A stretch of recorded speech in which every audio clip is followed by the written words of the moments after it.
The gymnasium at Jefferson High School had never seen anything like it.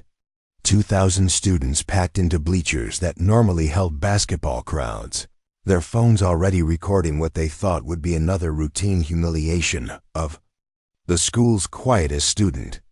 The morning assembly had been hijacked by senior class president Derek Callahan, who stood at center court with a wireless microphone and the kind of cruel smile that promised entertainment at someone else's expense.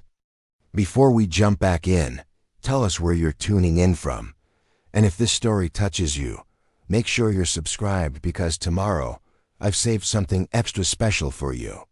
Ladies and gentlemen, Derek's voice boomed through the sound system. We have a special performance today from our very own scholarship student, Emma Rodriguez. Emma stood frozen in the center of the polished hardwood floor, surrounded by a circle of Derek's followers who blocked any possible escape route. Her long black hair hung like a curtain around her face, but it couldn't hide the trembling in her shoulders or the way her hands clenched and unclenched at her sides. She wore the same outfit she'd worn for 3 years running, a faded denim jacket over a plain white t-shirt and worn jeans that had seen better days. Now, Emma, Derek continued, his voice dripping with mock concern, we all know how much your family's struggling since your dad lost his job at the factory. So here's your chance to earn some lunch money the easy way. All you have to do is get down on all fours and bark like the stray dog you are. 3 barks, and I'll personally Venmo you $50. The crowd erupted in a mixture of gasps, nervous laughter, and the electronic chirping of phones switching to video mode. This was beyond the usual cafeteria taunting or hallway shoulder checks that had become Derek's trademark. This was public degradation on a scale that even Jefferson High's administration couldn't ignore, if they'd been present to witness it. But Derek had timed this perfectly. Principal Anderson was at a district meeting. Vice Principal Morrison was handling a parent conference, and the few teachers present were either Derek's family friends or too intimidated by his father's position on the school board to intervene. The gymnasium had become Derek's personal kingdom, and Emma Rodriguez was about to become his latest victim. What none of them knew, what Derek couldn't possibly have guessed as he savored his moment of absolute power, was that Emma Rodriguez had been waiting for this moment for exactly 3 years, 2 months, and 16 days. Not because she wanted it, but because she'd been preparing for it since the first time Derek Callahan had made her life hell. The story of how they'd reached this moment began 3 years earlier, when Emma Rodriguez first walked through Jefferson High's front doors carrying a scholarship letter that would change everything. Jefferson High sat in the affluent suburbs of Millbrook Heights, where manicured lawns stretched between colonial mansions and the student parking lot looked like a luxury car dealership. Emma's family had moved here from the working-class neighborhoods of East River after her mother, Maria Rodriguez, had landed a job as head custodian for the school district. The scholarship wasn't academic. Emma's grades were solid, but not spectacular. It wasn't athletic either, though she'd lettered in cross-country at her previous school. The scholarship was need-based, designed to bring economic diversity to a student body where designer handbags cost more than Emma's family spent on groceries. In a month. On paper, it was a generous opportunity for a deserving student. In reality, it painted a target on Emma's back from the moment she stepped into her first period English class. Derek Callahan noticed her immediately, though not for any reason Emma would have appreciated. At 17, Derek stood 6 feet tall, with the kind of carefully maintained appearance that came from weekly trips to an expensive salon and a wardrobe that cost more than most cars. His father, Robert Callahan, owned the largest construction company in 3 counties and sat on Jefferson High School board with the kind of influence that made administrators nervous about disciplining his son.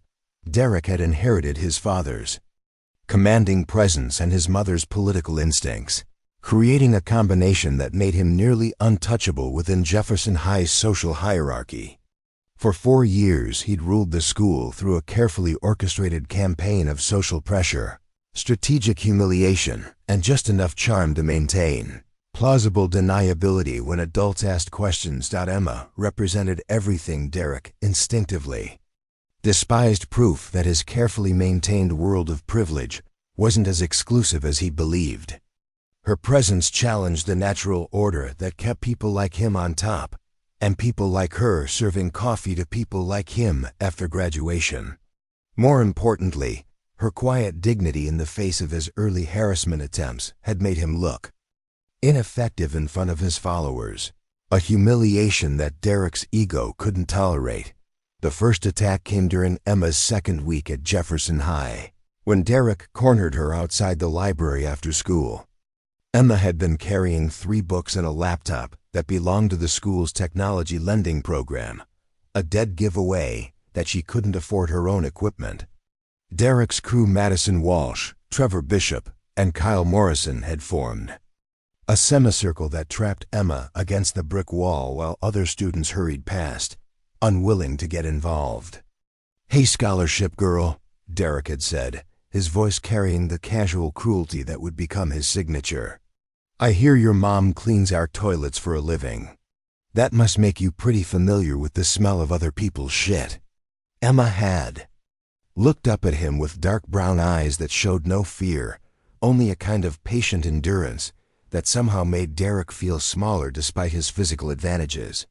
She hadn't responded to his taunt, hadn't cried or begged or shown any of the emotional reactions that Derek fed on. Instead, she'd simply waited for him to finish, then walked around his crew with the kind of calm determination that suggested she'd dealt with bullies before. That response had infuriated Derek more than tears or angry words ever could have. Emma Rodriguez wasn't playing by the rules that govern Jefferson High's social ecosystem. She wasn't acknowledging his superiority or accepting her place in the hierarchy he'd spent years constructing. Worse, her quiet refusal to be intimidated was starting to inspire other students who'd previously submitted to Derek's will without question. Over the following months, Derek's harassment campaign escalated with mathematical precision. He started with social media attacks, creating fake accounts to spread rumors about Emma's family's financial situation and her mother's job. He moved on to academic sabotage, convincing teachers that Emma was cheating when her test scores improved too. Quickly, he orchestrated cafeteria incidents where Emma's lunch would accidentally get knocked to the floor, forcing her to choose between going hungry and accepting Derek's mock generous offer to buy her replacement food. Through it all, Emma maintained the same quiet dignity that had first attracted Derek's negative attention.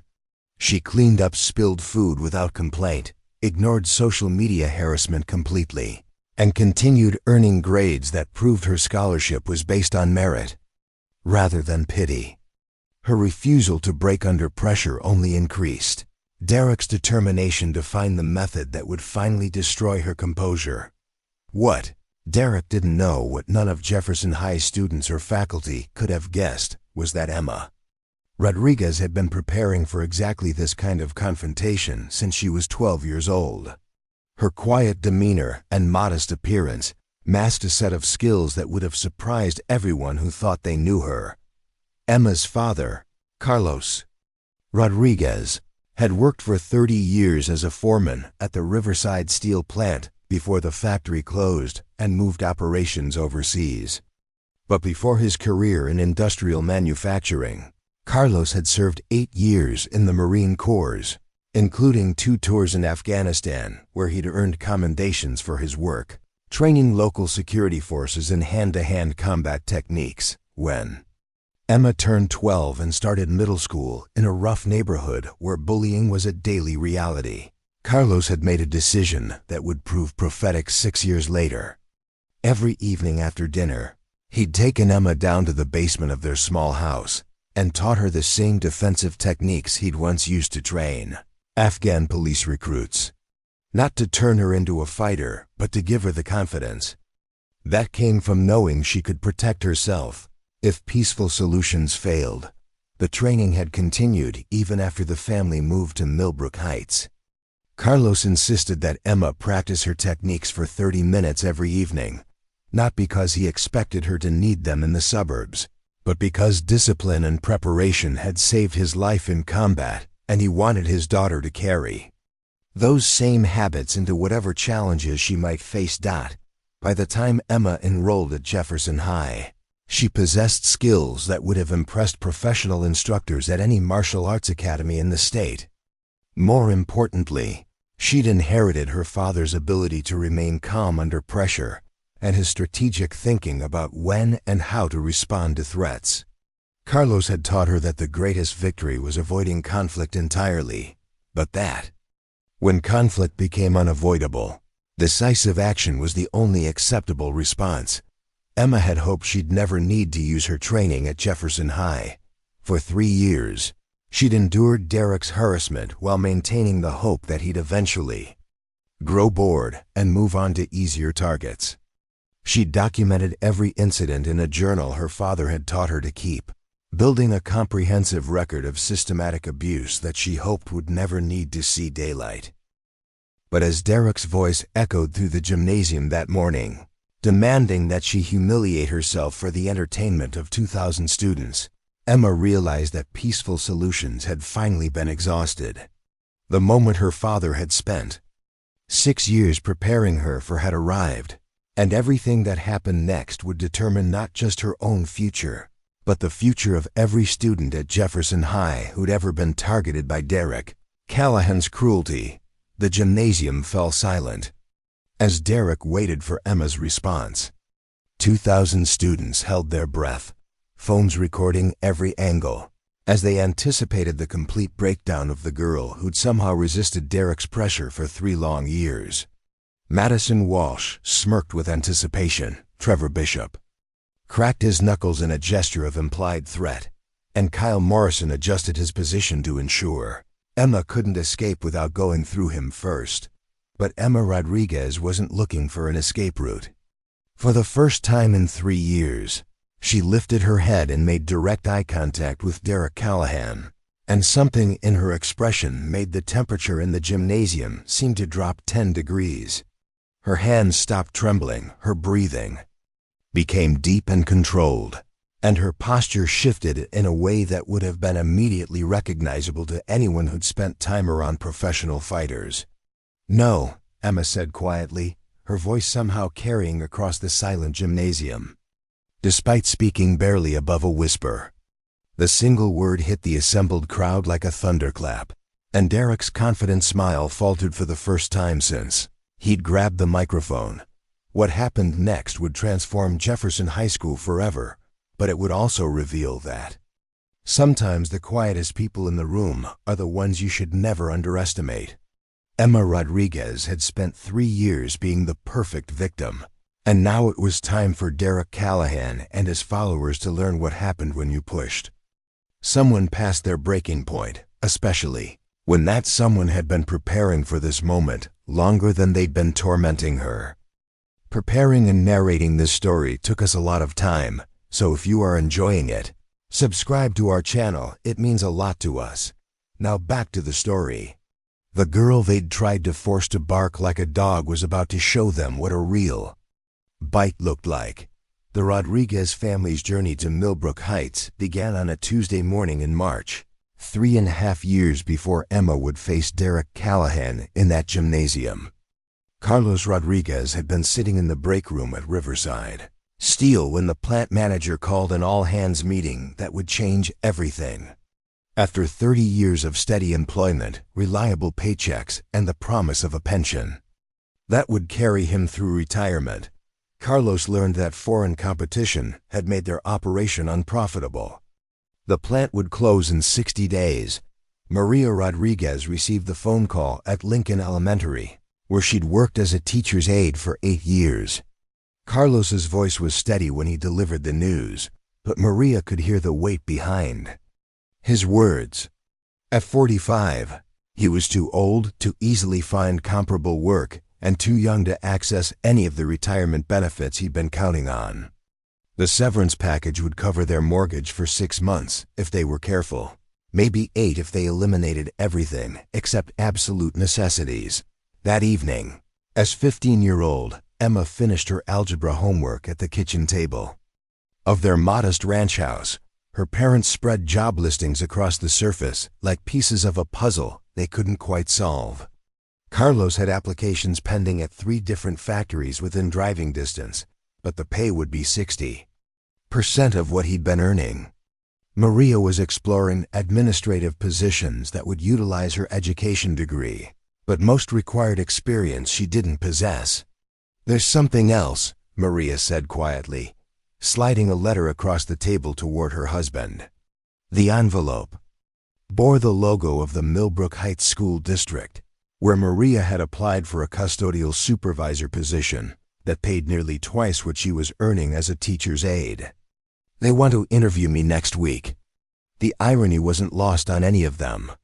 Maria Rodriguez had a bachelor's degree in elementary education and 8 years of classroom experience, but economic necessity was pushing her toward a job that would have her cleaning the same types of classrooms where she'd once taught students to read. The position came with full benefits, job security, and a salary that could support their family while Carlos searched for new employment. More importantly, it came with something that made the sacrifice worthwhile: tuition assistance for Emma to attend Jefferson High School, one of the highest-rated schools in the state. The academic opportunities there could open doors that might otherwise remain closed to a working-class girl. From East River, Carlos studied the letter with the same methodical attention he'd once brought to reading military intelligence reports. "It's a good opportunity," he said finally, his voice carrying the pragmatic tone that had served him well during 8 years in the Marines. "Sometimes you take the job that gets you where you need to go, not the job you thought you wanted." The decision to move to Millbrook Heights was made that night, though none of them fully understood what they were walking into. The suburb represented everything their East River neighborhood wasn't: immaculate lawns instead of cracked sidewalks, luxury cars instead of aging pickups, residents who summered in the Hamptons instead of struggling to pay winter heating bills. Emma's last month at East River High passed in a blur of goodbye, parties and promises to stay in touch that everyone knew would be difficult to keep. Her closest friends understood why her family was moving, but couldn't hide their resentment that Emma was abandoning them for what they saw as a school full of rich kids who would never accept her anyway. "You're going to hate it there," her best friend Jessica warned during lunch on Emma's final day. "Those people aren't like us. They're going to look at you like you're dirt under their fingernails." Emma nodded, understanding Jessica's concerns, but feeling a mixture of anxiety and excitement about the opportunities that lay ahead. She'd researched Jefferson High extensively, reading about their advanced placement programs, college placement rates, and extracurricular activities that didn't exist at East River. The academic resources alone were worth the social challenges she might face. What Emma didn't mention to Jessica, what she'd never mentioned to any of her friends, was that she felt more prepared for those challenges than they might expect. Every evening for the past 3 years, she'd spent 30 minutes in the basement with her father, learning skills that had nothing to do with academics, but everything to do with confidence and self-protection. Carlos Rodriguez's military service had ended 12 years earlier, but the habits and instincts he developed in Afghanistan remained as sharp as ever. When Emma entered middle school and encountered her first serious bullying situation, a group of 8th graders who'd targeted her for having holes in her sneakers, Carlos had made a decision that would prove crucial years later. "Mia," he'd told her one evening after she'd come home with a torn backpack and tears she was trying to hide, "there are 2 types of people in this world: those who use their strength to help others, and those who use it to hurt people who can't fight back. I'm going to teach you how to handle both types." The basement of their East River house had been transformed into an unlikely training facility. Carlos had installed a heavy bag in one corner, laid exercise mats across the concrete floor, and mounted mirrors on the walls that allowed Emma to watch her form while practicing techniques.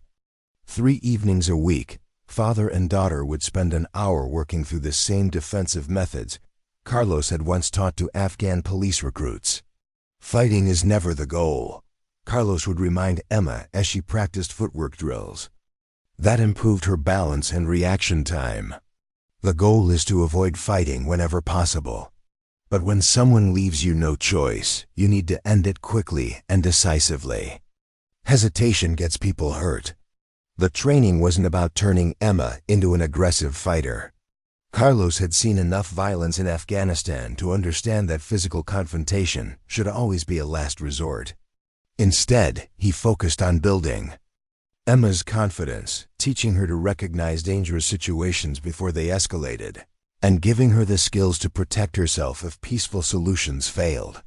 Emma learned to read body language that telegraphed aggressive intentions. She practiced de-escalation techniques that could diffuse tense situations before they turned physical.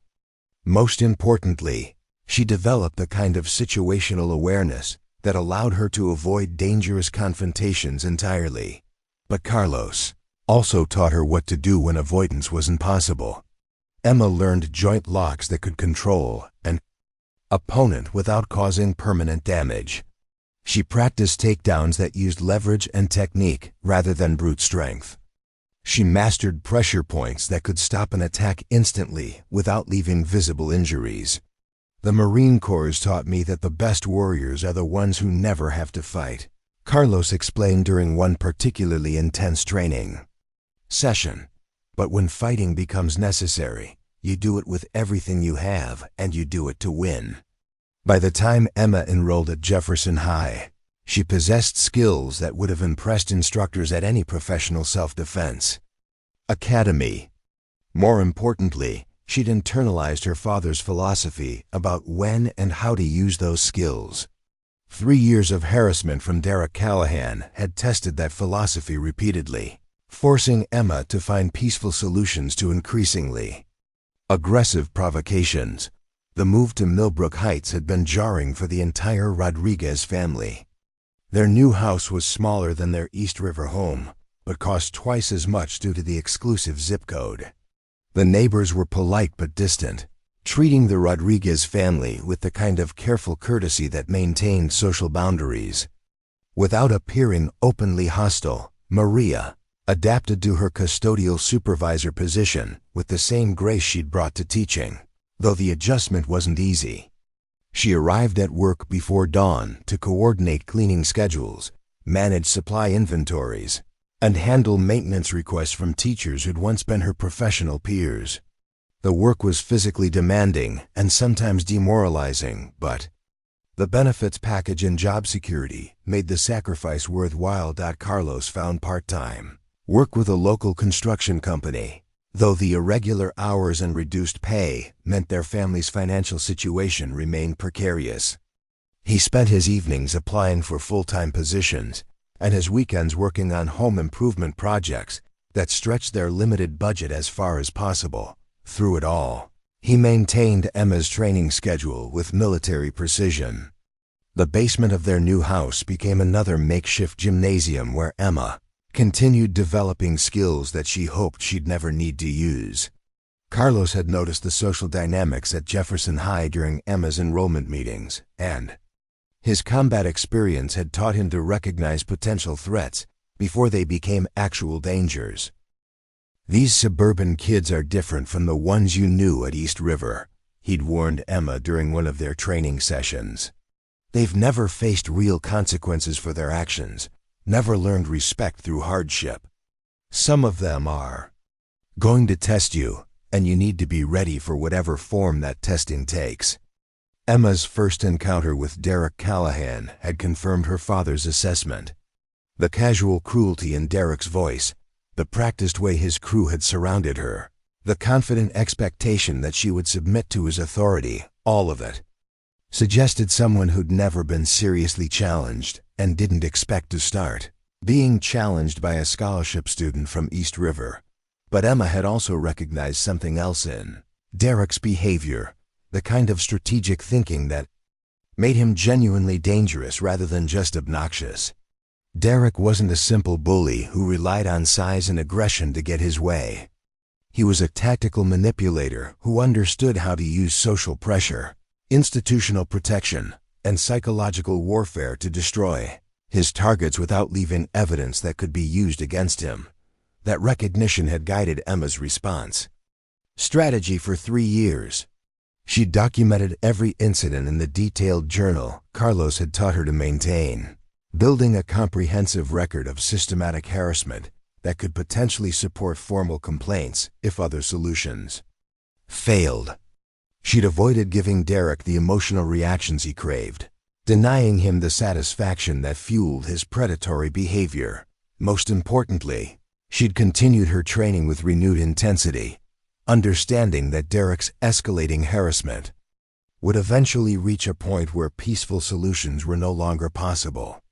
The skills her father had taught her weren't meant for everyday social conflicts, but Derek Callahan had demonstrated a level of persistent cruelty that might eventually require more decisive intervention. The night before the assembly confrontation, Emma had spent an extra hour in the basement working through defensive scenarios with her father.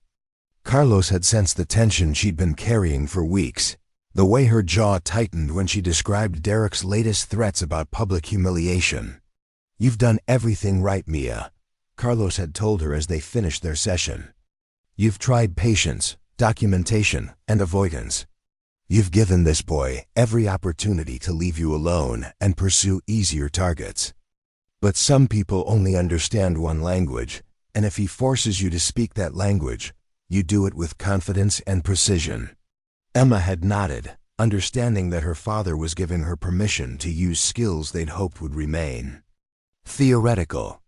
The training had always been about preparation for a situation they'd prayed would never arise. But Derek Callahan's escalating campaign of harassment had pushed them past the point where hope alone could provide protection. As Emma lay in bed that night, listening to her mother prepare for another day of cleaning classrooms, while her father researched job opportunities that might restore their family's financial stability, she'd made a decision that would define everything that happened next. She was tired of being Derek Callahan's victim, tired of watching other students suffer because her example had taught them that resistance was futile, tired of letting fear and social pressure prevent her from using the gifts her father had given her. Tomorrow, Derek would discover what happened when someone pushed Emma Rodriguez past her breaking point. And Jefferson High School would learn that the quietest students sometimes carried the loudest voices when they finally decided to speak. Derek Callahan's empire at Jefferson High School hadn't been built overnight. It was the product of careful calculation, inherited privilege, and a natural understanding of power dynamics that most 17-year-olds never developed. His domain extended far beyond the typical high school hierarchies of athletes and popular kids. Derek had created something more sophisticated, more insidious, and far more difficult to challenge through conventional means. The foundation of Derek's influence began with his family's position in Millbrook Heights society. Robert Callahan didn't just own Callahan Construction. He owned the company that had built half the houses in the suburb, renovated the other half, and maintained ongoing contracts with the school district for everything from parking lot repairs to major facility upgrades. When Jefferson High needed emergency roof work during a budget crisis, Robert Callahan had donated materials and labor. When the district wanted to build a new athletic complex, Callahan Construction had submitted the winning bid at cost. These weren't acts of pure philanthropy. Robert Callahan understood that strategic generosity created debts that could be called in when necessary. His company's ongoing relationship with the school district meant that disciplining his son required administrators to consider potential consequences that extended far beyond typical parent-teacher conferences. Derek's mother, Patricia Callahan, served as president of the Jefferson High Parent-Teacher Association and chaired the annual fundraising gala that provided scholarships for underprivileged students. The irony that her son systematically tormented those same scholarship recipients was lost on no one, but Patricia's fundraising abilities made her indispensable to administrators who needed private donations to supplement inadequate state funding. This combination of financial leverage and social influence had created a protective bubble around Derek that was nearly impossible to penetrate through normal disciplinary channels. Teachers who complained about his behavior found their classroom. Supply requests delayed. Coaches who benched him for poor attitude discovered that equipment donations became harder to secure. Administrators who pushed too hard for consequences learned that school board meetings could become very uncomfortable when certain board members questioned their judgment. Derek had internalized these lessons about power and protection from an early age, but his natural instincts for manipulation had evolved far beyond anything his parents had intended to teach him.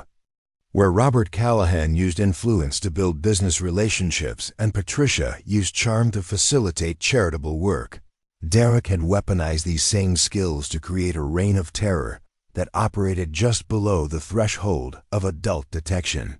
His inner circle consisted of 3 carefully selected lieutenants who each brought unique advantages to their alliance.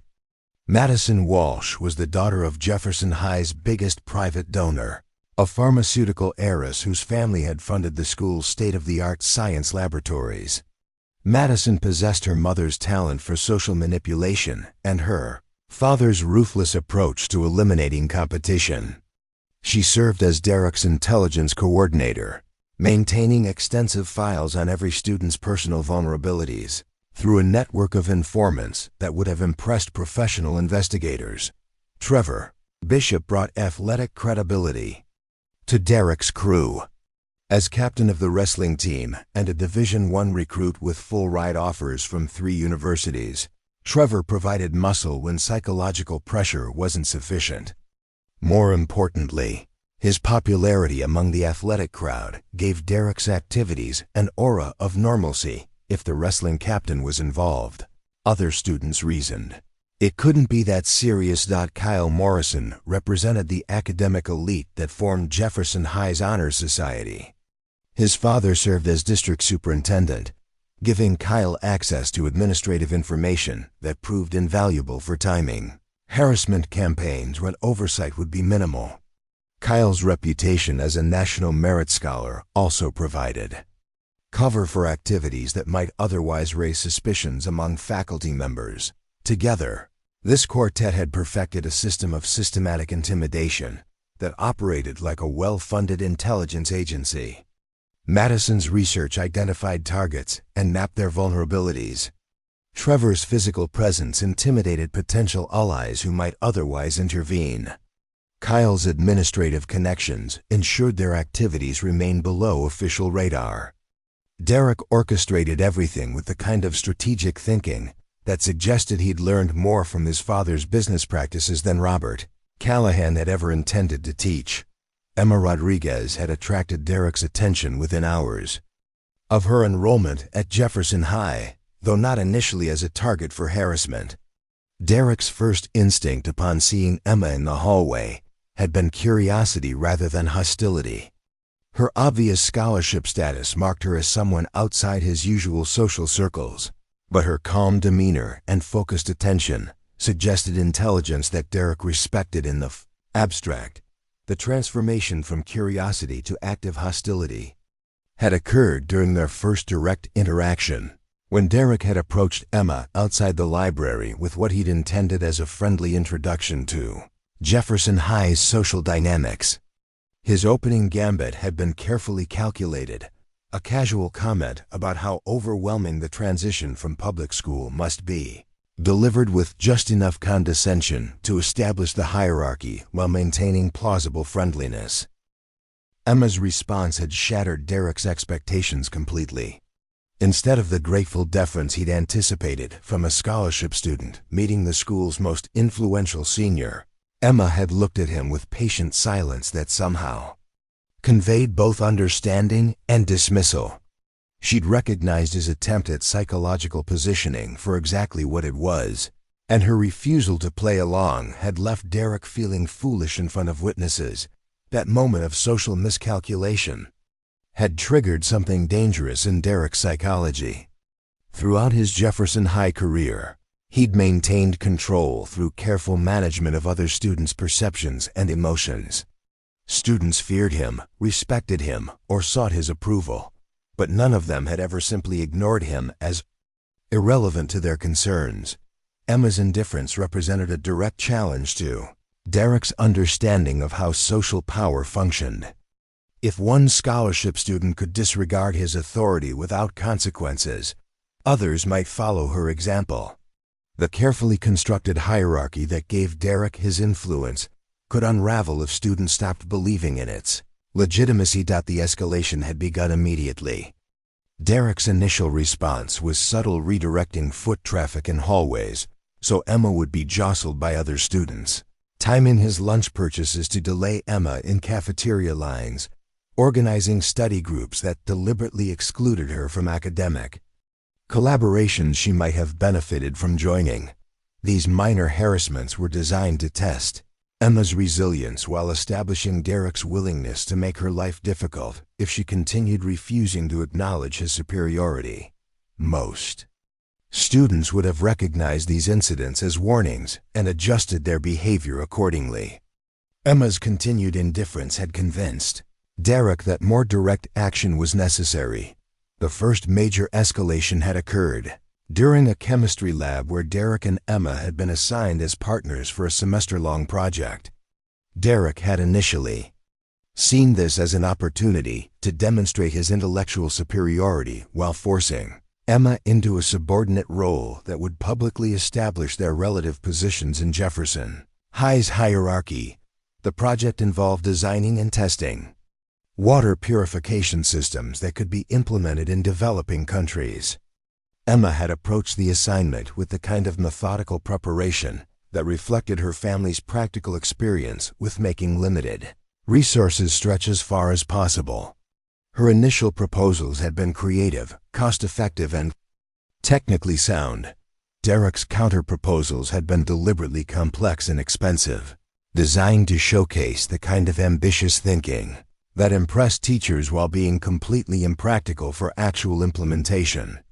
When Emma had politely suggested modifications that would make their design more feasible, Derek had dismissed her input with condescending explanations about why she didn't understand the scope of what they were trying to achieve. The conflict had escalated when Emma had quietly begun working on her own version of their project during lunch periods and after school hours. Her simplified design had actually produced better purification results than Derek's elaborate system, while using materials that cost a tenth as much. When their chemistry teacher, Mrs. Patterson, had praised Emma's practical approach during a class discussion, Derek had experienced a public humiliation that his ego couldn't tolerate. His response had been swift and devastating. Derek had convinced Mrs. Patterson that Emma's success was the result of outside assistance, possibly from her mother's access to school maintenance equipment that violated the assignment's requirement for independent work. He'd provided just enough circumstantial evidence to plant doubt about Emma's integrity without making accusations that could be directly disproven. The result had been a private conference where Mrs. Patterson had expressed disappointment in Emma's apparent decision to compromise her academic integrity for better grades. Emma's attempt to explain her methodology had been dismissed as elaborate justification for what was clearly unauthorized collaboration. Her project grade had been reduced from an A to a C, effectively destroying her chances for academic recognition. That semester, this pattern had repeated itself across multiple classes and extracurricular activities. Derek would identify areas where Emma was excelling, then systematically undermine her achievements through carefully orchestrated campaigns of doubt and suspicion. He never made direct accusations that could be investigated, instead creating atmospheric pressure that made teachers and administrators question Emma's legitimacy without quite understanding why. The psychological warfare had extended beyond academics into every aspect of Emma's school experience. Derek's crew had developed techniques for social isolation that were subtle, enough to avoid detection while being comprehensive enough to cut Emma off from potential allies and support systems. Madison Walsh had proven particularly effective at spreading rumors that damaged Emma's reputation without being specific enough to constitute actionable slander. Suggestions that Emma's scholarship was based on dishonest financial information. Implications that her academic performance relied on cheating methods that hadn't been detected yet. Whispered speculation about her family's real reasons for moving to Millbrook Heights. Trevor Bishop had contributed through strategic physical intimidation that stopped just short of actionable assault. Shoulder checks in crowded hallways that could be dismissed as accidental contact. Locker combinations that mysteriously stopped working after Trevor had been seen in the vicinity. Equipment that disappeared from Emma's gym locker during wrestling team practice periods. Kyle Morrison had used his administrative connections to ensure Emma received the least favorable treatment possible within official school policies. Scheduling conflicts that prevented her from accessing computer labs during optimal times. Assignment deadlines that were communicated through channels Emma wasn't included in. Recommendation letters that arrived just late enough to miss scholarship application deadlines. The cumulative effect had been to create an environment where Emma was constantly struggling against obstacles that other students never encountered, while being unable to identify specific violations that could be reported through official channels. Derek's strategy was brilliant in its complexity and devastating in its effectiveness, but throughout 3 years of escalating harassment, Derek had never quite achieved the psychological breakthrough he was seeking. Emma continued performing well academically despite the additional obstacles she faced. She maintained her quiet dignity despite social isolation that would have broken most students.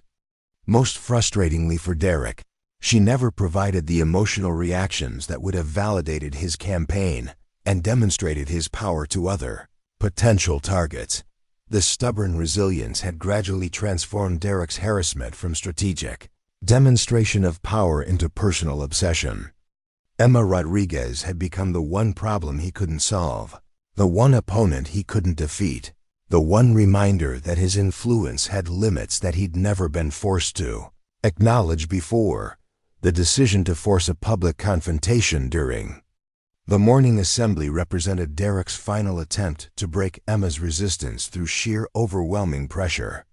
If she would not submit to private intimidation, if she would not crack under academic pressure, if she would not be isolated through social manipulation, then Derek would force her submission in front of the entire student body in a way that would destroy her credibility permanently. What Derek had failed to understand, what his privileged background had never taught him to recognize, was that some people's strength came not from never being challenged, but from surviving challenges that would have destroyed weaker individuals. Emma Rodriguez had been tested by forces far more serious than high school social politics, and those tests had forged something inside her that Derek's pampered worldview couldn't comprehend. The morning assembly would reveal which of them had truly been preparing for this confrontation, and which had simply been playing games that were about to become deadly serious.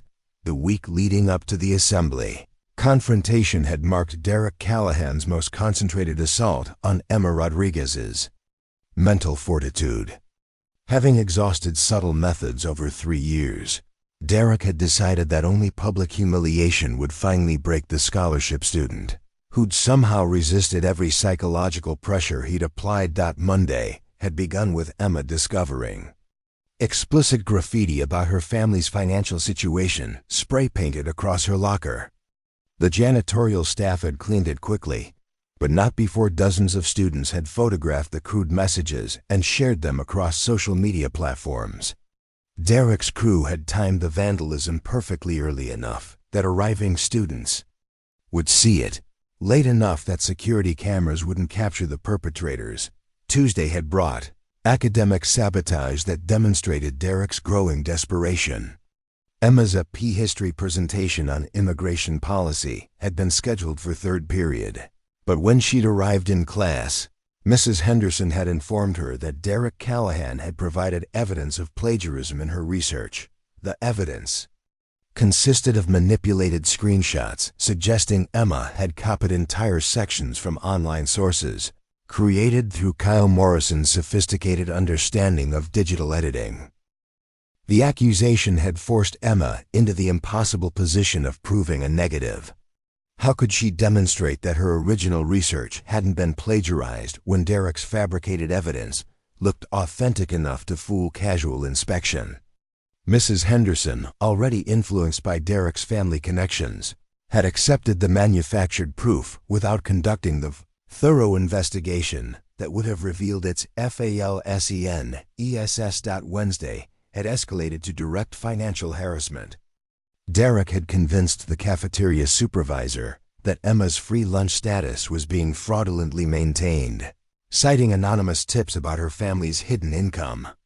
The supervisor, unwilling to risk his job by ignoring concerns raised by the Callahan family, had suspended Emma's meal privileges pending a financial review that could take weeks to complete. Emma had spent Wednesday lunch periods sitting in the library, trying to concentrate on homework while her stomach cramped from hunger. Madison Walsh had made sure other students noticed Emma's absence from the cafeteria, spreading whispered explanations about welfare fraud that painted the Rodriguez family as criminals gaming the system. Thursday had brought the psychological warfare home to Emma's family directly.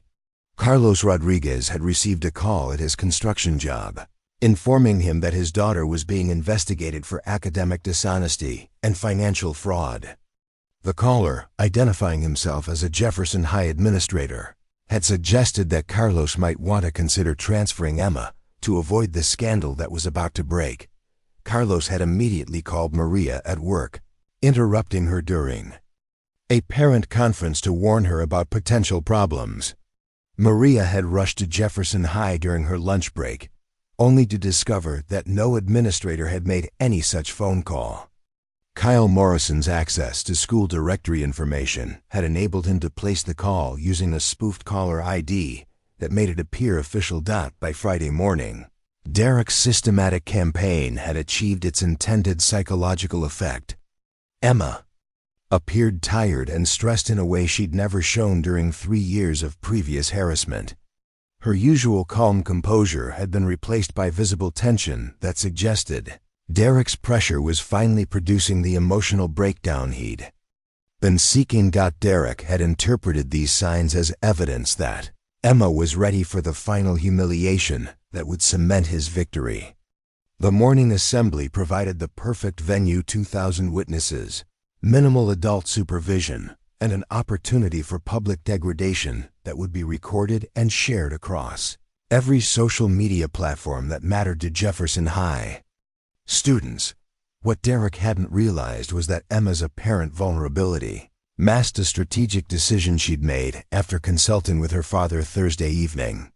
Carlos Rodriguez had reviewed the week's events with the analytical mindset of a combat veteran, recognizing that Derek's escalating harassment represented a tactical shift from psychological pressure to direct assault.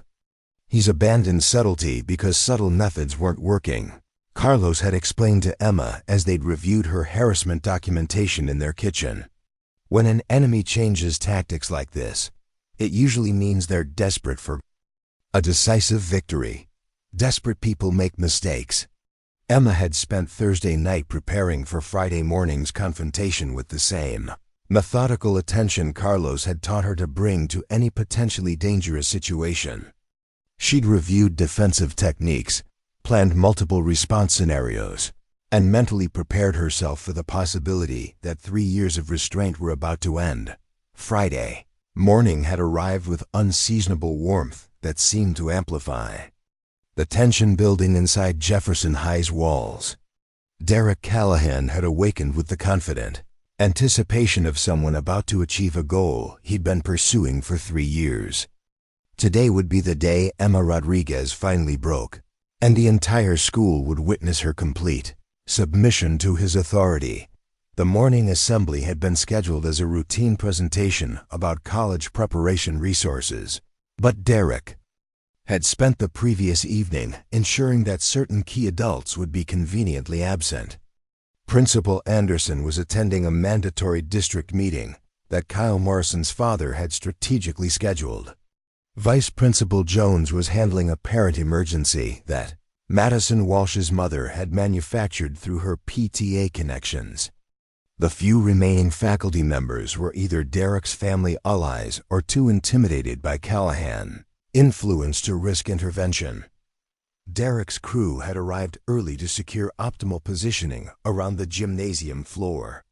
Madison Walsh had claimed seats in the front row of the bleachers where she could coordinate social media documentation of Emma's humiliation. Trevor Bishop had positioned himself near the exit doors to prevent Emma from escaping before the confrontation reached its climax. Kyle Morrison had volunteered to operate the sound system, ensuring Derek would have access to the wireless microphone that would amplify his demands across the entire gymnasium. Emma had entered the gymnasium with her usual quiet composure, but students who'd been watching her closely all week noticed subtle differences in her demeanor. She moved with more purpose than usual, her posture suggesting alertness rather than the defensive tension she'd shown in recent days. Her backpack hung differently on her shoulders, positioned for quick removal rather than casual carrying. Most significantly, Emma had chosen to sit in the center of the gymnasium floor rather than her usual position against the wall where she could avoid unwanted attention.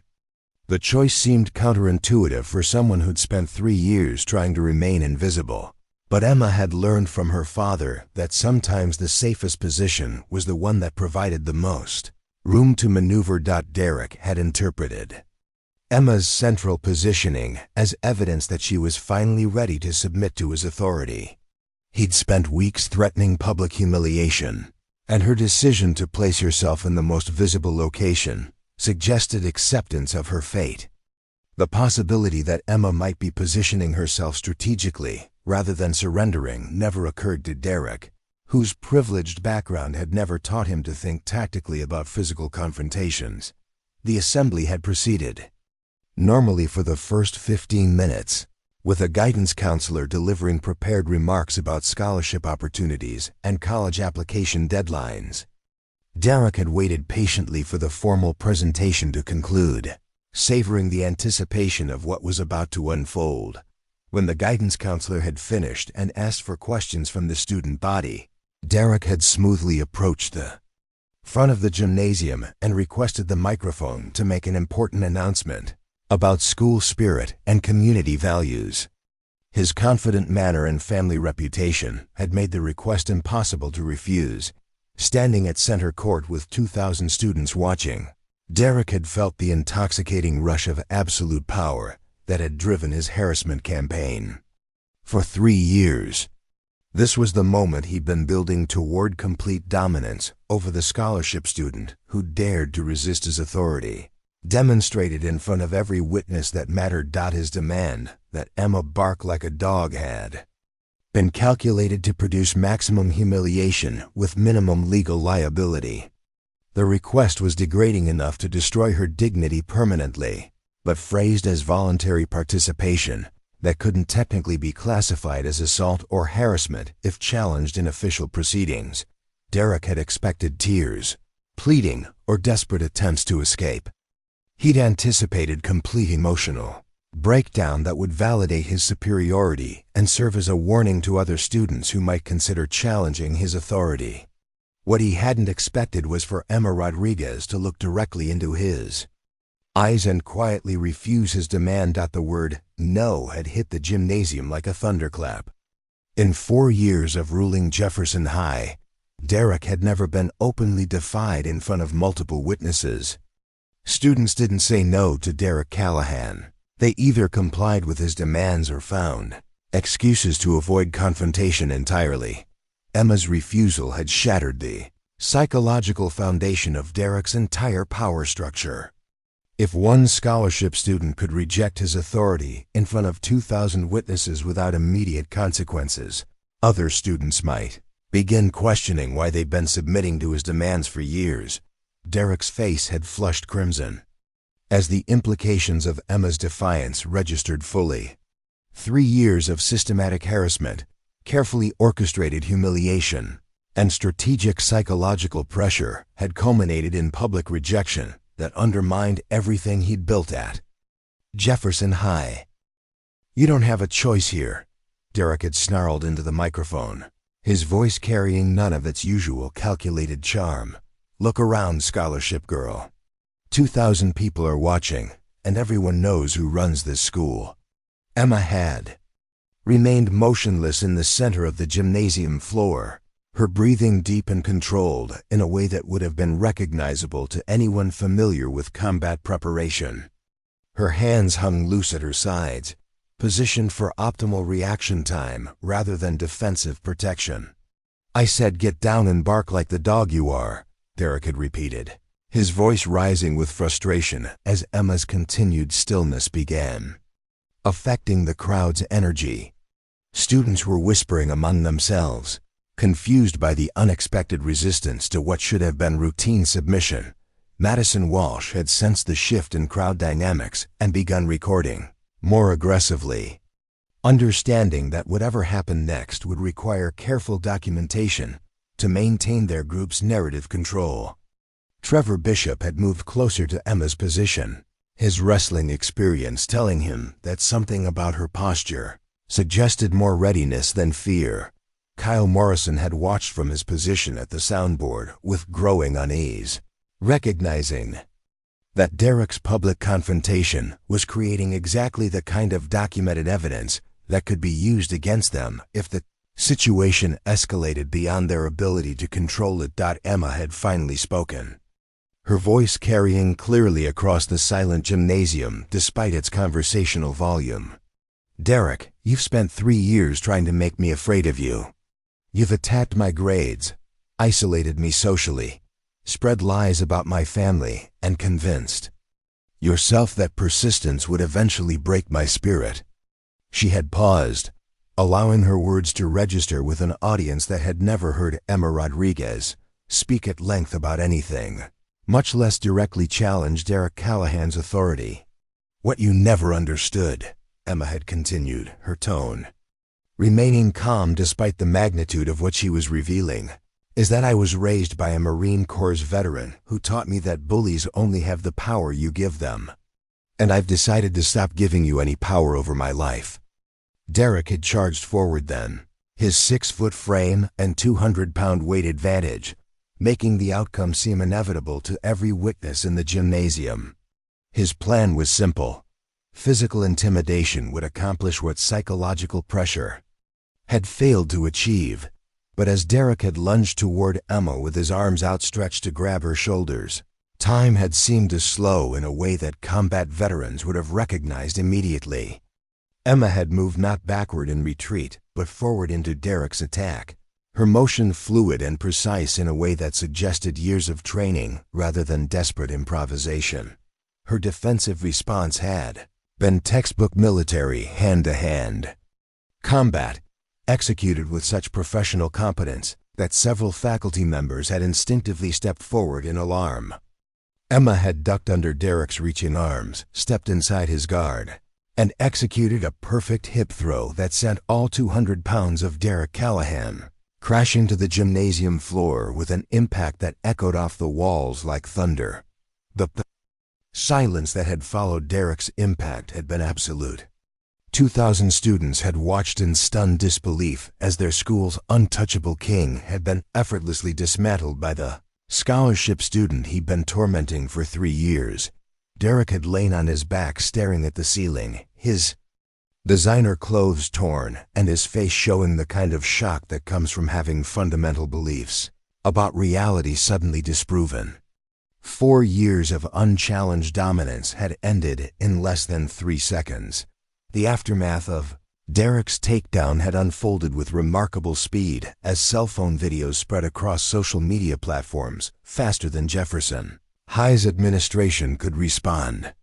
Within minutes, #JeffersonJustice was trending locally as students shared footage of the confrontation from dozens of different angles. Principal Anderson had returned from his district meeting to find his school in chaos, with parents calling to demand explanations and local news stations requesting interviews about the viral video showing the scholarship student defending herself against systematic bullying. The documentation Emma had been maintaining for 3 years suddenly became crucial evidence as investigators sought to understand how the situation had escalated to physical confrontation. Officer Rebecca Martinez, the school resource officer, who'd been called in to assess the situation, had immediately recognized Emma's defensive technique as military-grade training. Her own background in law enforcement had taught her to distinguish between lucky accidents and professional competence. And what she'd witnessed on the gymnasium floor was undeniably the latter. "Miss Rodriguez," Officer Martinez had said as she'd approached Emma after the crowd had dispersed, "that was textbook defensive response under extreme provocation. Where did you learn to move like that?" Emma's explanation about her father's Marine Corps background and their evening training sessions had painted a picture that impressed rather than concerned the investigating officer. Carlos Rodriguez had been preparing his daughter for exactly this type of situation, not because he'd wanted her to fight, but because he'd understood that some people only respected strength. Derek's protective bubble of family influence had collapsed overnight as the full scope of his harassment campaign became public knowledge. The viral video had prompted dozens of other students to come forward with their own stories of systematic abuse, creating a comprehensive picture of institutional failure that no amount of family donations could excuse. Madison Walsh had been the first to abandon Derek's sinking ship, providing investigators with detailed records of the harassment campaigns she'd helped orchestrate. Her cooperation had been motivated by self-preservation rather than conscience, but the evidence she'd provided had been comprehensive enough to support formal charges against Derek for criminal harassment and intimidation. Trevor Bishop had faced suspension from the wrestling team and loss of his college scholarships when his role in physically intimidating Emma and other students had been documented through witness testimony. The irony that a trained athlete had been systematically targeting someone more skilled than himself had not been lost on college recruiters, who'd withdrawn their offers immediately. Kyle Morrison's father, the district superintendent, had been forced to recuse himself from disciplinary proceedings when Kyle's abuse of administrative access had been discovered. The younger Morrison had faced criminal charges for unauthorized access to student records and misuse of school communication systems, charges that would follow him through college applications and beyond. Robert Callahan, facing potential liability for his son's actions and damage to his company's reputation, had made the pragmatic decision to cooperate fully with investigations rather than attempt damage control that could backfire spectacularly. His construction company had lost several school district contracts as communities demanded accountability from vendors whose families had enabled systematic abuse. The consequences for Derek had been swift and comprehensive. Jefferson High had expelled him immediately for assault, though the irony that he'd been the one who ended up on the floor wasn't lost on anyone involved.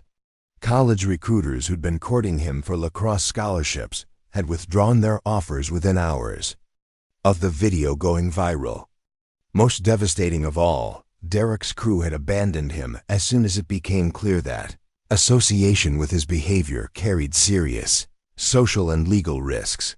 But the most profound consequences had been psychological rather than administrative. Derek Callahan, who'd spent 4 years believing himself untouchable, had been forced to confront the reality that his perceived power had been nothing more than institutional tolerance for behavior that most decent people found repugnant. Emma had found herself transformed from invisible scholarship student to reluctant symbol of resistance against privileged bullying. College admissions officers had begun reaching out with full ride offers that recognized not just her academic achievements, but her demonstrated character under pressure. Harvard, Stanford, and MIT had all extended invitations for campus visits, recognizing that Emma's combination of academic excellence and moral courage represented exactly the type of student they wanted to attract. Media interviews had provided platforms to discuss broader issues of harassment in elite educational environments. Emma's articulate explanations of how systematic bullying operated in privileged communities had sparked national conversations about accountability and institutional responsibility that extended far beyond Jefferson High's walls. But Emma's most significant achievement had been the institutional changes her courage had sparked at Jefferson High. The school board had implemented comprehensive anti-bullying policies with real enforcement mechanisms, anonymous reporting systems that couldn't be circumvented through family influence, and mandatory training for faculty about recognizing systematic harassment. Dr. Patricia Williamson, brought in as the new superintendent to replace Kyle Morrison's father, had instituted quarterly reviews where students could provide feedback about school climate without fear of retaliation. The Emma Rodriguez Scholarship Fund had been established to support students from working-class backgrounds who demonstrated academic excellence and moral leadership. Most importantly, the culture at Jefferson High had shifted dramatically.